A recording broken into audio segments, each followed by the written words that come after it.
Okay, today's lecture is a continuation of the previous two lectures where we're going to consider elastic constants.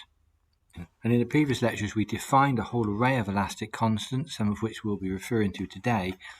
But in this presentation we're going to have a doing day.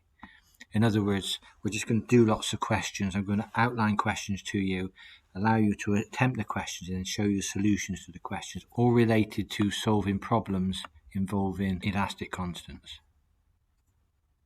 Just a brief recap here. In a previous presentation we considered cancelling unity brackets as a structured method of undertaking various conversions.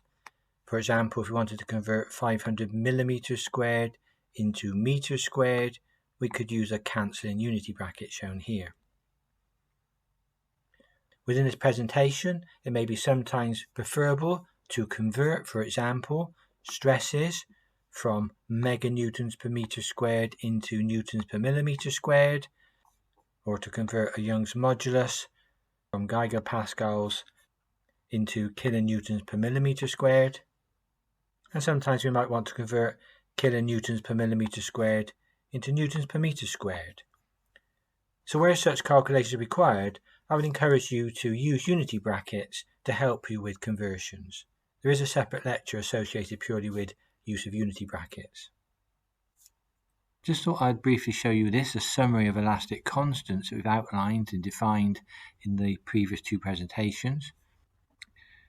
We commence with our basic definitions of Young's modulus. E is stress over strain, where direct stress is the direct force divided by the cross-sectional area, and the strain is a change in length over the original length. We then define Poisson's ratio, symbol nu, which was the negative lateral strain over the positive axial strain. We then consider generalized Hooke's law. For a triaxial situation, the strain in the x direction is equal to the stress in the x direction divided by the elastic modulus minus the Poisson effect of the stress in the y direction divided by the elastic modulus minus the Poisson effect of the stress in the z direction divided by the elastic modulus. So the E is assumed constant in all directions at all locations. And we also defined equations in the y direction and in the z direction. Of course, our x, y and z directions are mutually orthogonal axes. We also considered volumetric strain, which can be shown to be the summation of the strains in the x, the y and the z directions. We also derived a volumetric strain equation related to the stresses in the three mutually orthogonal directions using Poisson's ratio and elastic modulus in the equation. And of course, volumetric strain is also the change in volume divided by the original volume. So three variations on the formulas for finding volumetric strain. We considered bulk modulus, symbol K, which is the negative pressure applied divided by the volumetric strain. And we also showed relationship for bulk modulus in terms of elastic modulus and Poisson's ratio, given without proof in our previous presentation. Finally, we considered the shear modulus or rigidity modulus, which is the shear stress divided by the shear strain, where the shearing stress is the shear force divided by the area in shear, and also the shear strain, which relates to the movement of a block, where the upper plate moves dimension x horizontally over a height of L. And again, another elastic constant relationship related G to E and nu.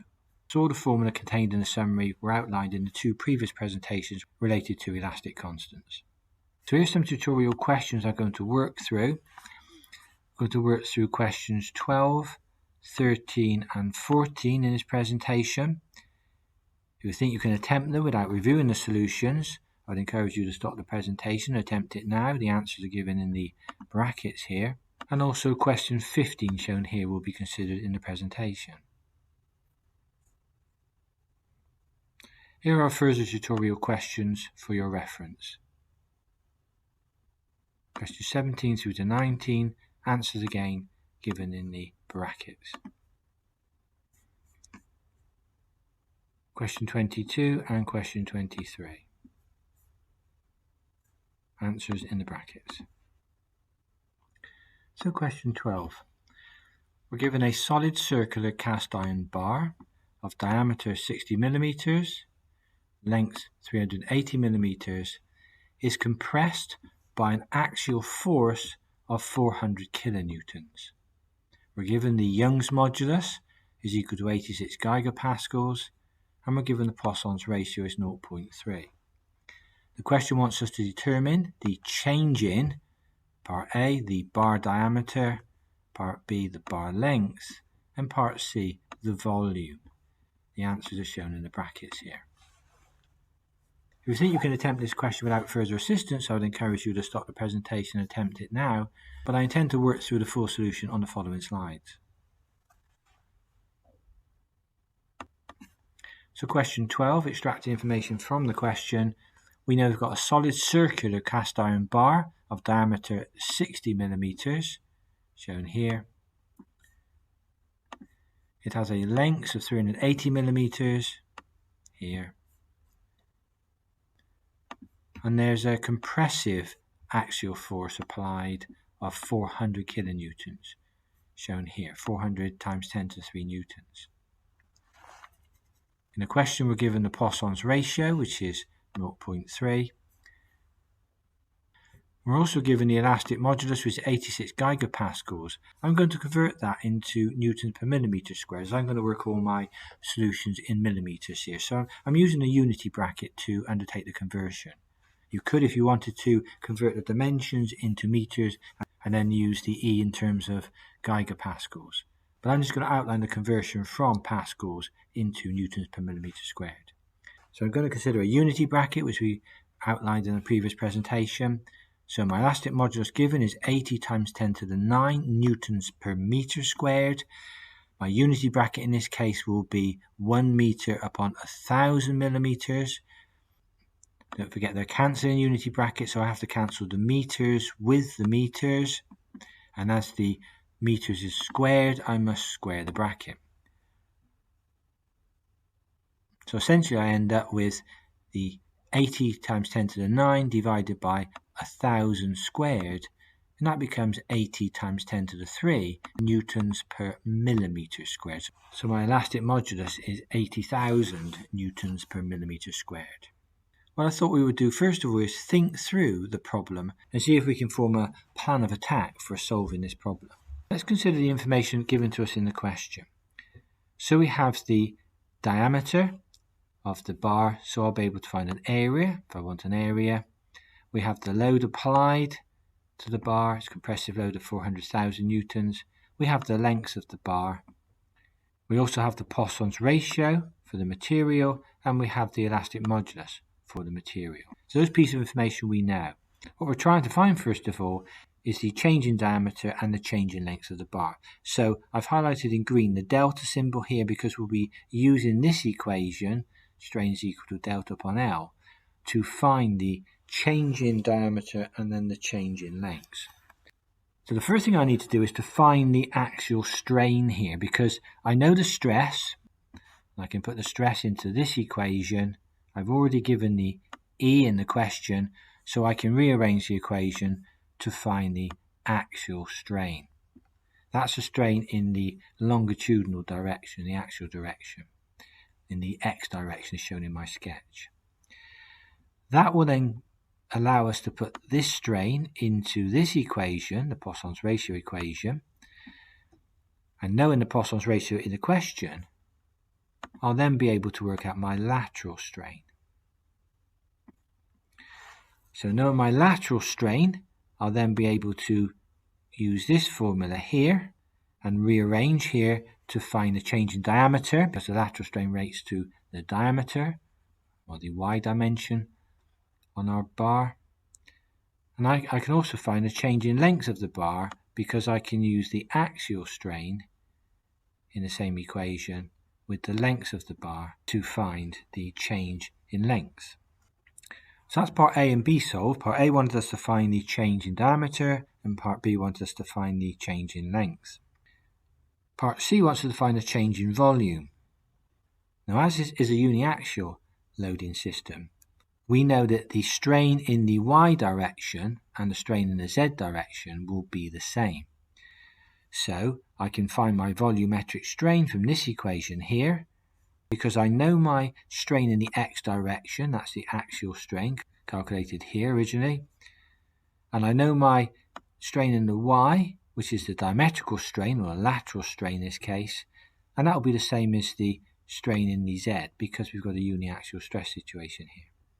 So that will allow me to calculate the volumetric strain, epsilon v here, and then transposing this equation, I'll be able to find the change in volume because I know the original volume, because I've got the area of the cross-section and the length, I can find the volume of the bar. So I can rearrange to find the change in volume. So that's my plan of attack through the solution. So on this slide, I've written down the steps involved from the previous flowchart to help us solve the problem. So the first step, we're going to find the volume of the bar. Second step, we're going to find the direct stress. From stress is equal to force divided by the area, because we can find the area of the bar. Third step, we're going to find the direct or the axial strain in this case. From E is equal to stress over strain, we can rearrange the equation. In part 4, we're going to find the diametrical or the lateral strain. And we can find that from the Poisson's ratio equation, because we're given Poisson's ratio in the question, it's 0.3. We've worked out the axial strain from above, so we know the axial strain. We can rearrange the equation to find the lateral strain. Part 5, we can then find the change in diameter, which we're asked for part A. We can use the equation, the lateral strain is equal to the change in diameter over original diameter. That's part A of our problem. Part 6, we can find the change in length from the axial strain. This is the change in the axial length of the bar divided by the original length. And then part 7, we can find the volumetric strain from our volumetric strain equation, adding up the 3 mutually orthogonal strains. And then finally, we can find the change in volume from the equation. Volumetric strain is the change in volume divided by the original volume. So reference, this is part A, this is part B, and this is part C of question 12. I'd encourage you to stop the presentation and attempt the procedure, but the full solution is shown on the following slide. For your reference, I've shown some spot values here, the value for the direct stress, the axial stress, shown here, compressive of course, the value for the lateral strain, and the value for the axial strain, if that helps you within your solution. The full solution is shown on the following slide. So here's the full solution to question 12. So we're given our diameter, 60 millimeters, we're given our length, 380 millimeters, we're given the actual force, negative 400,000 newtons. We're given the elastic modulus. I converted into newtons per millimeter squared because I'm using millimeters in this particular example. And we're given a Poisson's ratio. So I've calculated the cross-sectional area of the bar. I've calculated the volume of the bar because I'll need those particular values later on. I've worked out the direct stress in the x direction, the actual direction, and of course that's a compressive force applied. It's negative 400,000 newtons divided by the above area gives me a negative stress, negative 141.5 newtons per millimeter squared. That now allows me to find the direct strain in the x direction because I've got the stress from above and I've got the E. So that gave me a direct strain value here. And I can calculate my diametrical strain, that's in the y direction here, by using the Poisson's ratio formula and rearranging it. So negative nu multiplied by the epsilon x, that's the Poisson's ratio multiplied by the strain in the x, will give me the diametrical strain. Notice the double negative here because we've got negative in the Poisson's ratio formula. I've also got a negative strain in the x in this case because of the compressive force applied. So we end up with a positive lateral or diametrical strain here. As this is a uniaxial case, the strain in the z direction, our third mutually orthogonal direction, is the same as the strain in the y. So in this case, the epsilon z and epsilon y are the same. And that's because it's a uniaxial stress system here. Now I can solve the question. A, it wanted me to find the change in diameter, delta d here. So that will be the strain in the y direction multiplied by the diameter, or the length in the y direction. So diameter was 60 millimeters, so that allows me to work out the change in diameter. Part B wants me to work out the change in length. I've called that delta L here. So that will be the strain in the x multiplied by the dimension in the x, which is L. So for a length of 380 millimeters, I get a contraction of 0.6265 millimeters. That's a negative dimension there. And finally, we're asked part C to find the volumetric strain, and that's a question of adding up the three mutual orthogonal strains in the x, the y, and the z direction. I've shown that below here in the bracket. These are strains. Again, be careful to account for the negative strain in the x, the positive in the y and the z. That gave me an overall negative volumetric strain. And then to find the change in volume, delta V, I can use the volumetric strain formula and rearrange it. So the strain in the volume multiplied by the original volume, which we calculated above, will give us the change in volume. Again, that's a negative value because we're compressing the bar in this particular case. So its volume actually becomes slightly smaller.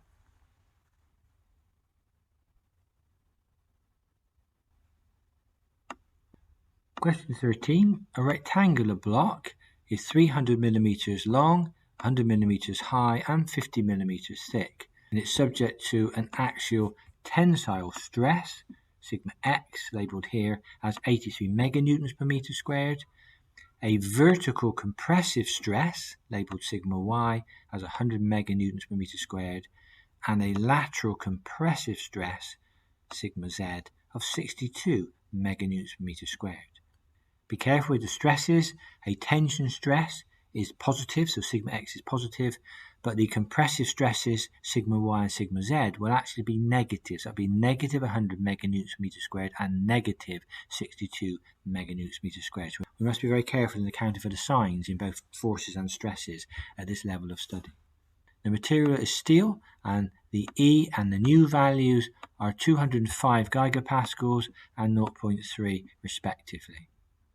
We're asked to find the total change in length for this particular bar. Answer shown in the bracket. If you think you can attempt this question without further assistance, I'd encourage you to stop the presentation now. But we will work through the full solution on the following slides. For question 13, let's initially take the information from the question. The length of the block is 300 millimeters, so I've called that L here. That's in the x direction. The height of the block is 100 millimeters. Call that dimension D here, that's in the y direction.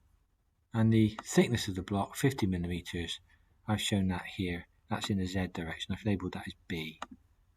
We're now given a tensile stress in the x direction of 83 meganewtons per meter squared, so positive sense for the stress in the x direction. The vertical compressive stress, the sigma y, is a negative 100 meganewtons per meter squared, shown here. So sigma y negative 100 times 10 to the 6 newtons per meter squared. And the lateral compressive stress, sigma z they've termed it, is 62 meganewtons per meter squared. So again, be careful, the sigma z is negative 62 times 10 to the 6 newtons per meter squared. We're given the elastic modulus, which is 205 gigapascals, so 205 times 10 to the 9 newtons per meter squared. And we're also given the Poisson's ratio, nu, it's 0.3. So nu is 0.3. That's the information from the question. So if we try and think through our problem here, given the information in the question. So as this particular problem is a triaxial stress situation, I'm expecting to use the generalized Hooke's law equation to find the strains in various directions. But they've asked us in the question to find the change in length in the x direction here, in the length of the bar. So I will need to find a strain in the x direction. From the information given in the question, I have the stress in the x direction, I have the stress in the y, I have the stress in the z, all three stresses are given to me. I also have the Poisson's ratio, and I have the elastic modulus. So immediately I can find the strain in the x direction from generalized Hooke's law. Once I've found the strain in the x direction, I can use this equation and I can rearrange it to find the change in length in the x direction. I have the lengths of the bar given in the question. So that's my plan of attack here to solve this particular problem. Using Hooke's law, we'll find strain in the x direction, and then from the strain, knowing the lengths of the bar, I can find the change in length in the x direction. So here's the full work solution to question 13. So extracting the information from the question, I know the length of the block, called that Lx here, is 300 millimeters. I know the height of the block, labelled that as Ly here, that's 100 millimeters. And I know the width of the block, Lz, is 50 millimeters. The direct stresses are given in the x direction. Sigma x is 83 times 10 to the 6 newtons per meter squared. Stress in the y direction, sigma y, is negative 100 times 10 to the 6 newtons per meter squared. And the stress in the z direction, sigma z, is negative 62 times 10 to the 6 newtons per meter squared. I've also got these. The Young's modulus is given in the question, and so is the Poisson's ratio. So using generalized Hooke's law, I can find the axial direct strain in the x direction, epsilon x. I know that's the stress in the x divided by the Young's modulus minus the Poisson effect of stress in the y divided by Young's modulus minus the Poisson effect of stress in the z divided by Young's modulus. This next line simply factorizes on the elastic modulus because that's common to all the terms. So in my bracket I've got the stresses and I'm dividing by the E.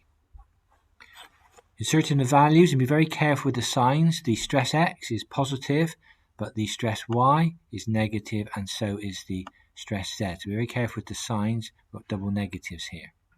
Notice we could cancel a 10 to the 6 here with the 9 to leave us with 10 to the 3. That's what I've done on the next line. So I end up with 131.6 divided by 205 multiplied by 10 to the 3. That evaluates to a positive strain of 642 times 10 to negative 6. And so finally, to find the change in length in the x direction, delta x I've termed that, that's a strain in the x direction multiplied by the length of the bar in the x direction. So from above we have the strain multiplied by the length, which is 300 millimeters, original problem here. And that evaluates to 192.6 times 10 to negative 3 millimeters, or the change in the x dimension is approximately 0.193 millimeters. Here's question 13 continued. The question did not want us to find the strains and deflections in the y and the z directions, but we could have quite easily done so. So just purely for reference, I'm showing you here how you would calculate the strains in the y and in the z, and then of course the deflections in the y and the z. So to find the vertical strain, the y, epsilon y, again we use a form of the generalized Hooke's law. So this time it's stress in the y minus the Poisson effect of stress in the x minus the Poisson effect of stress in the z, all divided by E. Be careful of the signs. There's negative sigma y there, stress in the y, and there's positive stress in the x, but negative stress in the z. So do be careful with the signs of the stresses. But that evaluates to find the strain in the y direction. It's negative strain here. And so I can find the change in length, or deflection, in the y direction. That's the strain in the y direction times the length in the y, and the length in the y was 100 millimeters back on our diagram. 100 millimeters in terms of the y direction. So we can evaluate the change in length in the y direction. It's negative here, so it's contracting. Just rounded up here. And we can undertake a similar approach to find the strain in the z direction, epsilon z here, and ultimately find the change in length in the z direction, delta z. Obviously, we're using length in the z direction now, which is 50 millimeters, again from our diagram here. I'll let you work through the calculations at your own pace. Question 14. A 0.5 meter long, 16 millimeter diameter rod is made from a homogeneous isotropic material. We would assume those two attributes anyway for our metallic materials.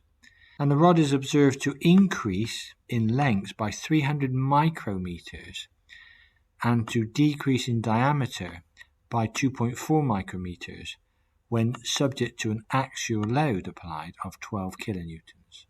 In this question, we're asked to find the Young's modulus of elasticity and the Poisson's ratio for the material. Answers are shown in the brackets here. If you think you can attempt this question without further assistance, please feel free to do so. But I'll work through the solution on the following slides. So here's the solution to question 14. We've got a 0.5 meter length is 0.5 meters. We've got a 16 millimeter diameter rod. Notice I've put that straight into meters here. My diameter is 0.016 meters. Made from homogeneous and isotropic material. And it's observed that it increased in length by 300 micrometers. So using the axes given in the question, there's my x direction, which is in the direction of the length of the bar. So the delta x is 300 times 10 to the negative 6 meters. That's an extension. And it's shown to decrease in diameter. That's in the y direction. I'm going to label this. So in terms of the decrease, delta y is negative 2.4 multiplied by 10 to negative 6 meters. So I've got extension and a contraction there. The applied axial load in this case is 12 kilonewtons. So P applied is 12 times 10 to 3 newtons. This is a uniaxial stress situation, just one load applied, so one stress induced in the bar in the axial sense.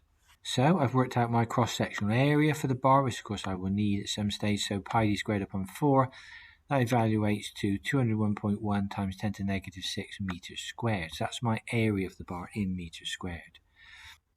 The question wants me to find the modulus for elasticity and the Poisson's ratio. So again, let's go for a little thought process. What are we trying to find in this particular case? We're trying to find the Poisson's ratio, the nu, and we're trying to find the elastic modulus, the E. So what are we given in the question?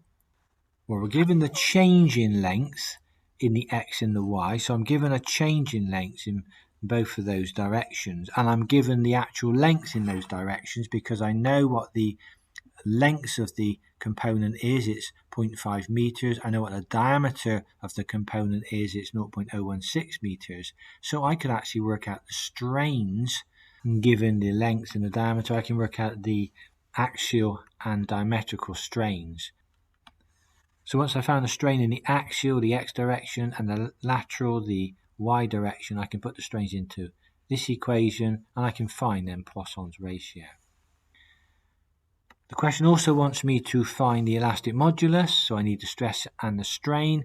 Well, I can find the stress because in the question I am given the force applied, 12 kilonewtons. I can calculate the area as shown above, so I can work out what the stress is going to be. I'll already have the axial strain, so I'll be able to use the stress and the strain we calculated previously to work out the elastic modulus. So there's my little thinking process through this question. I'd encourage you to attempt the question and see if you can solve for the nu and the E values. Now here's my solution. So part 1, trying to find the Poisson's ratio nu. The strain in the x will be the change in x divided by the original length in the x.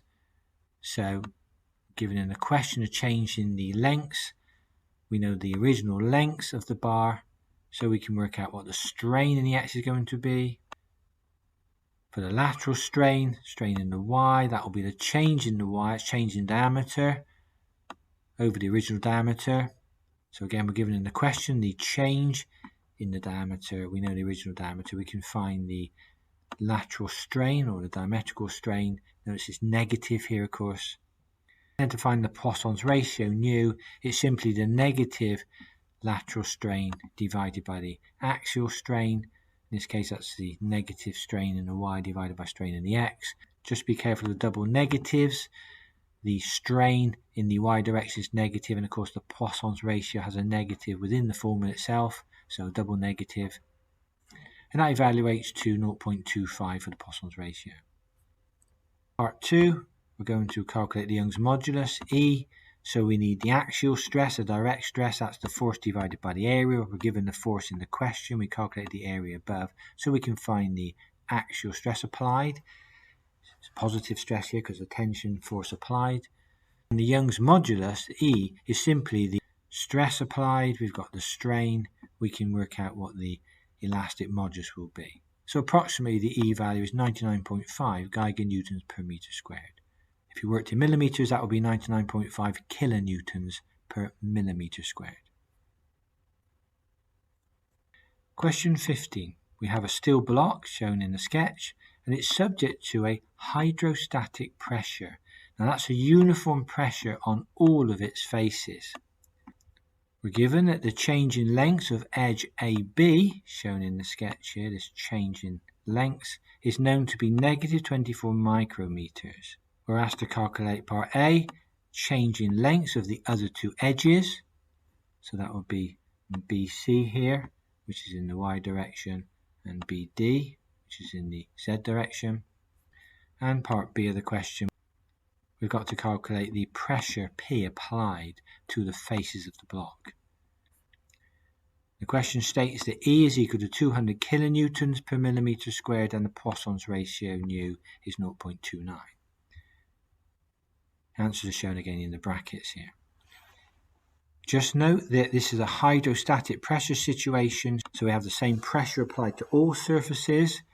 Imagine this block is placed in a tank of water, particular depths, it would have the same pressure acting all around it, so it would have the same pressure on all directions. That's called a hydrostatic pressure, which means it's got the same compressive stress on all faces, so be very careful. If you think you can attempt this question without further assistance, I'd encourage you to do so, but a full work solution is shown on the following slide. I've actually got two solutions to question 15. I'm going to take you through the first one here. So extract the information from the question for our steel block. We know that the change in length of edge AB is shown here, is negative 24 micrometers. So I've labelled that as delta x because that's in the x direction of our specimen. So negative 24 multiplied by 10 to the negative 6 meters. That's a contraction in that direction. We have the various lengths of the block. We know that the AB is length 80 millimeters. We know that length B to D, shown here, is 60 millimeters. Called that LZ here because that's in the Z direction. And length B to C, shown here, is 40 millimeters. And I've labelled length BC LY because that's in the Y direction. So again, let's note for a hydrostatic situation, the pressure is the same on all of the faces. So that means the stress is equal and opposite to the pressure on all of the faces. So the stress is the same on all of the faces. And this is a triaxial stress system. As always, we will assume that our materials are homogeneous and isotropic. So in this particular case, the strain will be equal in all the directions. The actual change in length will be different within the different directions, but the strain in the X, Y, and Z will be the same for the hydrostatic pressure situation. So in part A, we're asked to calculate the change in length of the sides. So because the strain is going to be the same in all directions, I can work out the strain in the X direction and know that applies to the strain in the Y and the Z. So from the information given in the question, strain in the X is the change in dimension in the X, and we're given that as negative 24 micrometers in the question. And that will be divided by the length in the X direction, and that was 80 millimeters, but we're going to put that into meters. So 0.08. Evaluating that becomes negative 300 microstrain. So as stated above, as this is a hydrostatic stress system, the strain in the Y will equal the strain in the Z, and that will equal the strain in the X, which is negative 300 microstrain. So using the same approach, we can find the change in length of BD, that's in the Z direction, so the delta Z is the strain in the Z multiplied by the length in the Z, and And again, that was 60 millimeters from our diagram.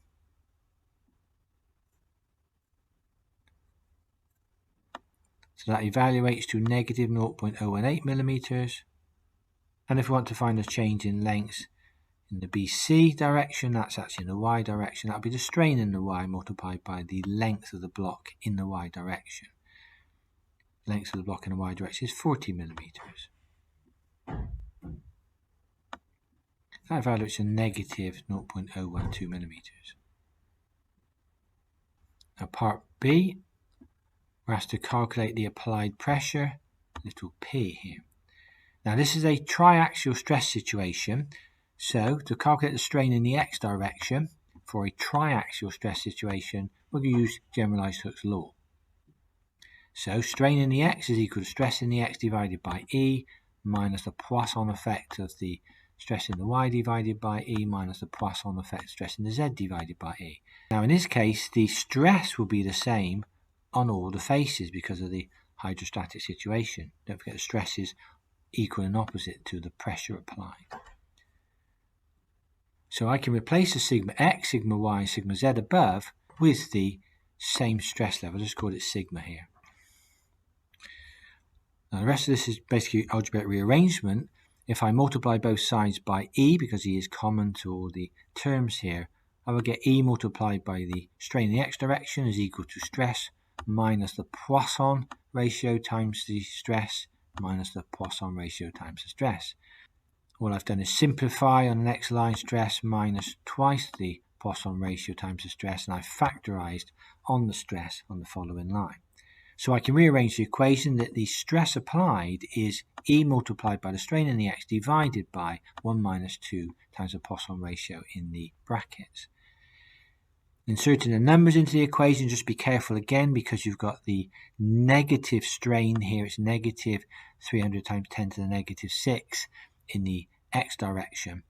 That evaluates to a stress applied to each of the surfaces of negative 142.9 newtons per millimeter squared. But just be careful, the pressure, which is what the questions asked us for, that's equal and opposite to the stress. So in this case, the pressure will be a positive 142.9 newtons per millimeter squared. It's quite a complicated little solution there, starting from generalized Hooke's law and simplifying, in this case, because it's a hydrostatic situation. Here's question 15 again, but an alternative solution. So again, extracting information from the question, we know that the change in length, AB, change in the x direction is given as negative 24 times 10 to the negative 6 meters. And again, we've got the lengths in the x direction, the lengths in the z direction, and the lengths in the y direction for our particular block here. All the conditions as before apply to our hydrostatic situation, that the pressure is the same on all the faces, stress is equal and opposite to the pressure, and the stress is the same on all faces. And it's a triaxial stress situation because you have three stresses in three mutual orthogonal directions. We're assuming isotropic homogeneous again. So as before, I'm going to calculate the strain in the x direction, epsilon x here. It's negative 300 microstrain as before in the solution 1. And we know that the strains in the y and the z will be the same because it's a hydrostatic stress situation.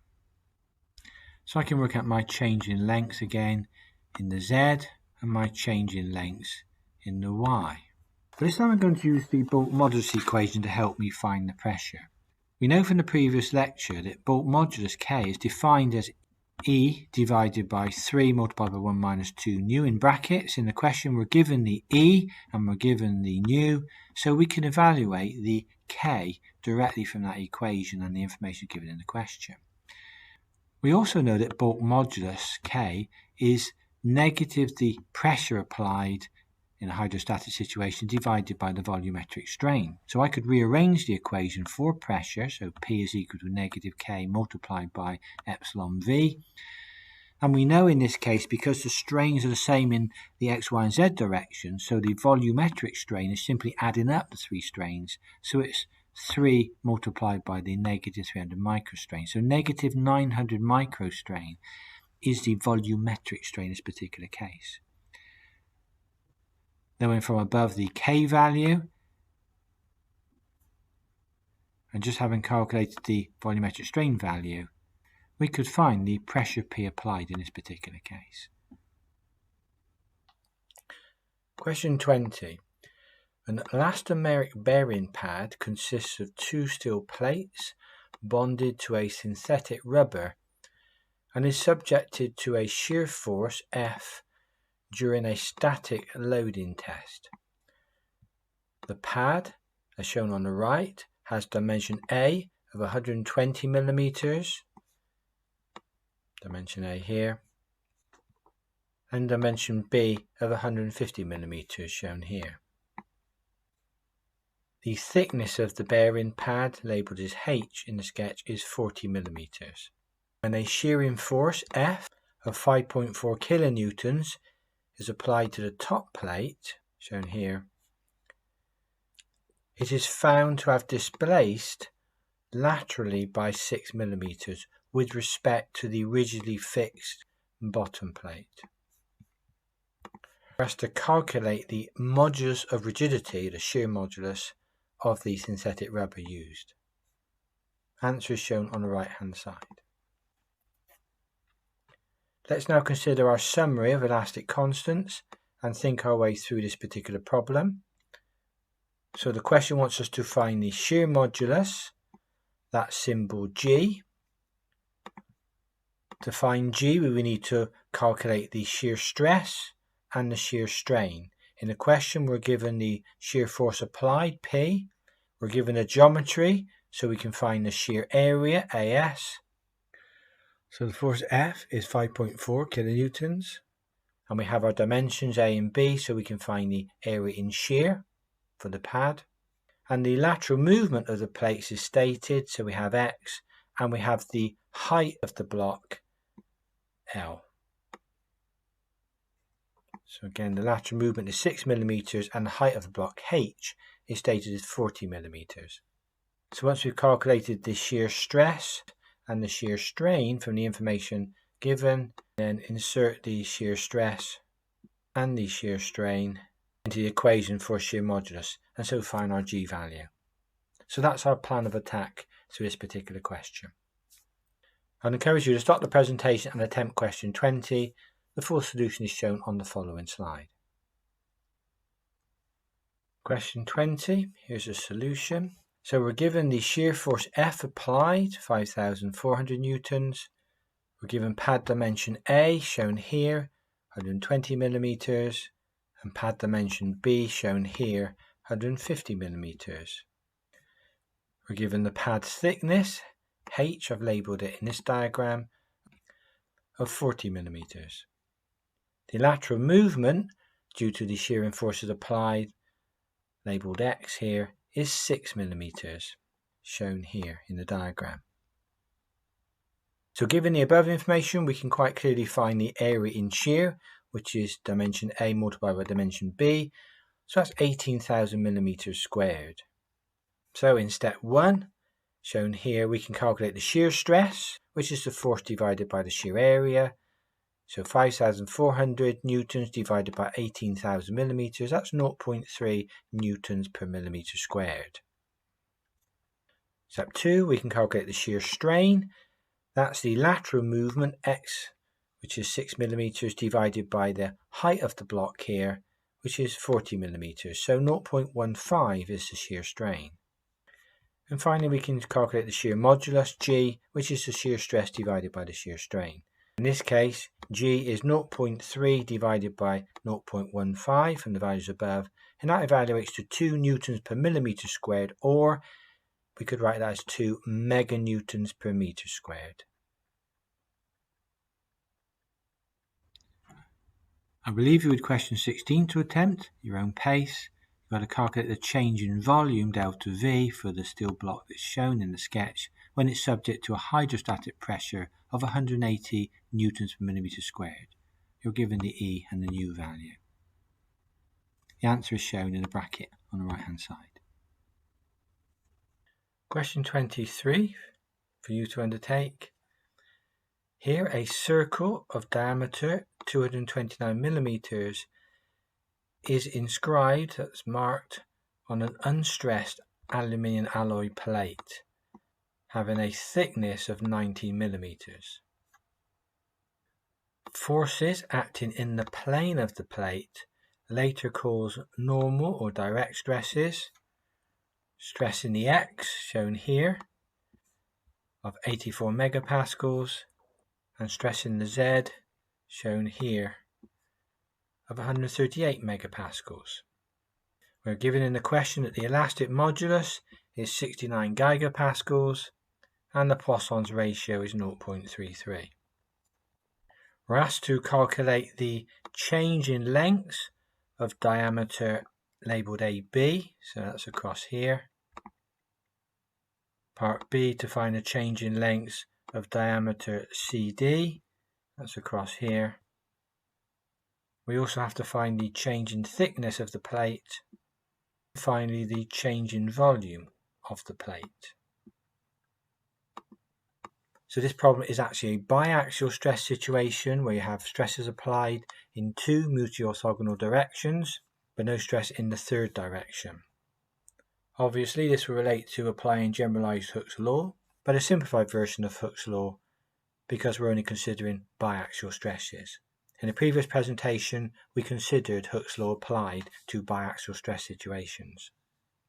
I'd encourage you to stop the presentation and attempt this question. The answers are shown in the brackets. Question 22.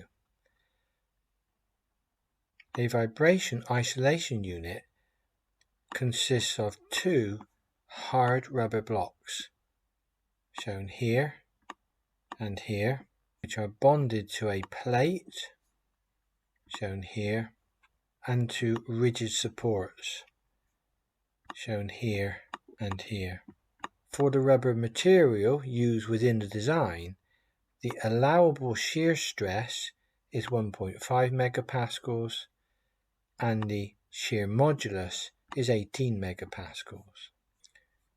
If the centric vertical force, labelled P, shown here, has a magnitude of 27 kilonewtons, under which a vertical deflection of the plate is 2 millimeters, we've got to calculate the smallest dimensions of A, shown here, and B, shown here, for the blocks. Notice that the width of the assembly is 60 millimeters, shown here as W. The answers are given in the bracket for dimensions A and B respectively. I would encourage you to stop the presentation and think through this problem, a very practically orientated problem. It's a fairly short solution, but it does need some detailed consideration about the type of shear joint and how to use the information given in the question. So if we consider the summary of elastic constants that we've been using in this presentation, it's quite clear to see that we're considering the shear relationships in this question. From reading the question, it's clearly seen we have the shear stress given to us, the allowable shear stress is stated, so I have tau. We are given the applied centric load in the question. We are given the shear modulus in the question. We are also given the centric movement x of 2 millimeters in the question, but we're not given dimension L, which is actually labelled as A in the question, and we're not given the shear strain. However, from the shear modulus equation, we can obviously calculate shear strain here, so we can then place the shear strain value into this equation and rearrange to find dimension A. And from the shear stress equation, we can rearrange to find the area in shear, and from the area in shear, we will be able to find dimension B as required in the question. I'll let you think through how to calculate dimension B. But it's dimensions A and B that the question wants us to find. I hope the plan of attack on the previous slide helped you solve this problem, but do be aware that the joint is actually in double shear. So when using the shear stress equation, the area in shear was calculated as 2 multiplied by W multiplied by B. And don't forget it's B and A we are trying to find this particular question. And one further question. Question 26. A flat aluminium alloy sheet is subjected to mutually perpendicular stresses labelled sigma 1 and sigma 2, so at right angles to each other, and they're applied along the edges of the sheet. The corresponding strains resulting from these stresses are labelled as epsilon 1, 420 microstrain, epsilon 2, 90 microstrain. We're asked to calculate the values of the stresses given the Young's modulus is 70 kilonewtons per millimeter squared and the shear modulus is 26.3 kilonewtons per millimeter squared. We're given a hint. The question requires us to generate and solve two simultaneous equations.